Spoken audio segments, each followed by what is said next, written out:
Subscribe to our YouTube channel and press the bell icon to get the latest updates. प्यार का प्रतीक माने जाने वाले ताजमहल की खूबसूरती जितनी चर्चा में रहती है, उतनी ही इसके बनने की कहानियां भी चर्चा में रहती हैं। ताजमहल को बनाने को लेकर अलग अलग मिथ हैं। कहा जाता है कि मुमताज की याद में बनाई गई इस खूबसूरत इमारत जैसी कोई और इमारत न बने, इसीलिए शाहजहां ने कारीगरों के हाथ कटवा दिए। ताजमहल को बनाने में करीब 20,000 मजदूरों ने योगदान दिया था और इसका काम करीब 22 साल तक चला। हालांकि कारीगरों के हाथ कटवाने की एक और कहानी बताई जाती है। माना जाता है कि शाहजहां ने कारीगरों के हाथ नहीं कटवाए, बल्कि उनसे ताउम्र काम न करने का वादा लिया था, जिसके बदले उन्हें जिंदगी भर वेतन दिया गया। वहीं एक मिथक यह भी है कि शाहजहां ने ताजमहल ख्वाब में देखकर बनवाया था, लेकिन ताजमहल के नक्शे के हिसाब से इतिहासकारों की माने तो इसके डिजाइन के लिए पूरी दुनिया के वास्तुशास्त्रों की मदद ली गई थी, लेकिन इसका सटीक डिजाइन किसने तैयार किया, इसके बारे में कोई सबूत नहीं मिलता।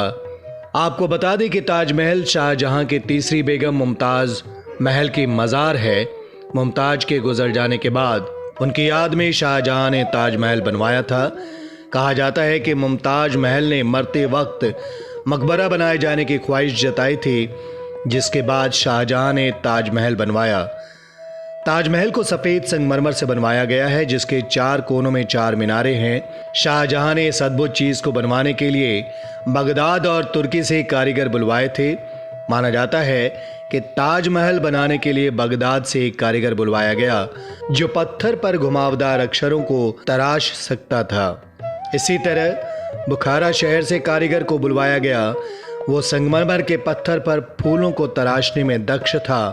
वहीं गुंबद का निर्माण करने के लिए तुर्की के इस्तांबुल में रहने वाले दक्ष कारीगर को बुलाया गया और मीनारों का निर्माण करने के लिए समरकंद से दक्ष कारीगरों को बुलाया गया। और इस तरह से अलग अलग जगहों से आए कारीगरों ने ताजमहल बनाया था। Subscribe to our YouTube channel and press the bell icon to get the latest updates.